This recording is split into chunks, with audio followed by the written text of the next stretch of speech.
The use of a president has served our country well since the founding of our nation. However, it can be very difficult and draining for one man to fully satisfy the whole diverse population. As a result, Americans have great expectations and want a president who is powerful, but at the same time they do not like a concentration of power, so they create checks and balances to strip the president of its power. In order to be president, the candidate must be at least 35 years old, a natural-born citizen, and have lived in the United States for at least 14 years. However, looking at past history has displayed that all but 2 presidents have been white Protestant males, Obama being the only African-American president, and Kennedy being the only Catholic president ever elected to serve as president. The 22nd Amendment made it so that the president could only serve 2 4-year terms, or a total of 10 years in office. However, a president can be accused of treason, bribery, or other high crimes and misdemeanors, and could be removed from office as a result. The House needs a simple majority to impeach, and the Senate needs a supermajority to convict and remove the president from office. One example of impeachment occurred under President Johnson. The Tenure of Office Act in 1868 stated that senators cannot be taken from office before their 2-year terms are done. However, President Johnson tried to make this illegal when he tried to remove people from office without congressional approval. He was impeached by the House, but saved by 1 vote in the Senate, so he got to keep his office. Apart from impeachment, 8 presidents have actually died in office, such as the assassination of Lincoln and Kennedy or the death of President Harding due to a heart attack. Because of this, the 25th Amendment was ratified in 1967 to outline presidential succession. After the president goes the vice president, then the Speaker of the House, then the Senator pro tempore, and then the Secretary of State. The president is given many formal powers in the Constitution, such as appointment power of federal judges and cabinet members. He has the power to veto. He has the power to make treaties that the Senate has to approve. He's the commander-in-chief of the Army and Navy. He's the chief diplomat, and he's the first one to propose the yearly budget to the Congress. Aside from the formal powers, the president also has implied powers, such as the ability to create and accept embassies. As one of the most powerful men in the world, he also has the power of persuasion, and he can influence other nations. The president also can create cabinets and departments that can assist him in the various things that he needs to get done. The power and success of the president can be dependent on several factors.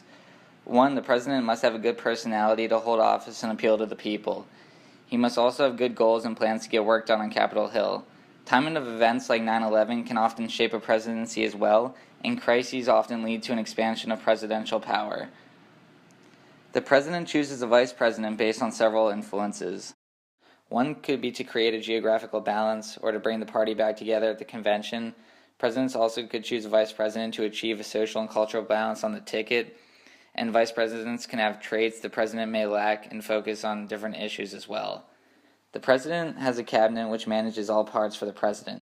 Since the founding of our nation, cabinets have grown a lot, and the Constitution at first didn't even say anything about cabinets. The only 3 cabinets at first were War, Treasury, and Secretary of State, but now there are up to 15.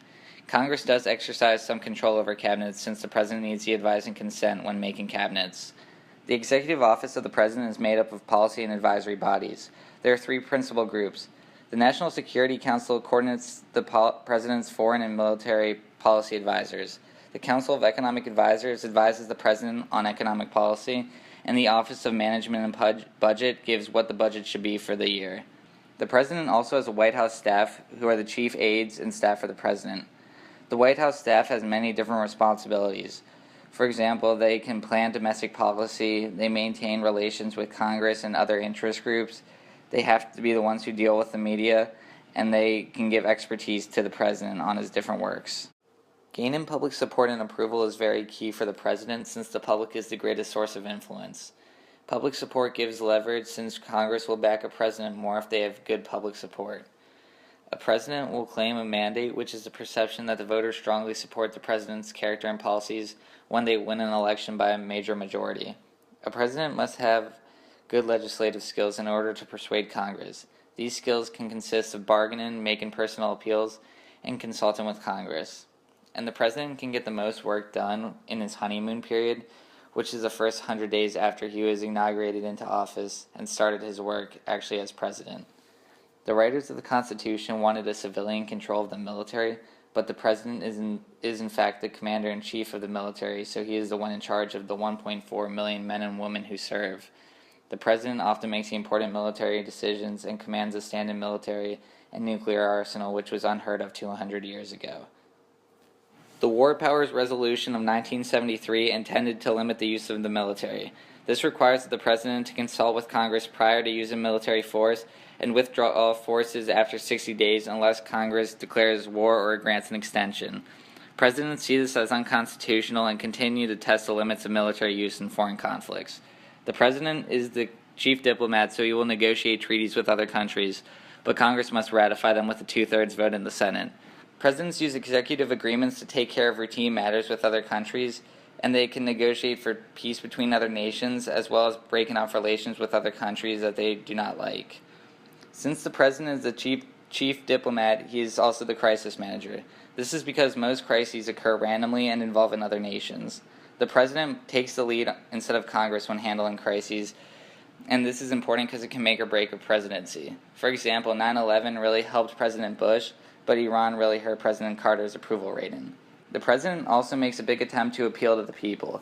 For example, they make stage appearances like throwing the first pitch at a baseball game in order to go public and be seen by the people. The President also has a press secretary that handle the press and daily speak on the President's behalf and his certain views on rising topics around the nation. Throughout the years the President is in office, there's a tremendous amount of work to get a high approval rating from the people. A high rating can help gain congressional support to pass more laws that represent the President's policy, and the President will make good and bad decisions when in office, and having a good approval rating will create a legacy people will not forget and help him be remembered on a positive note.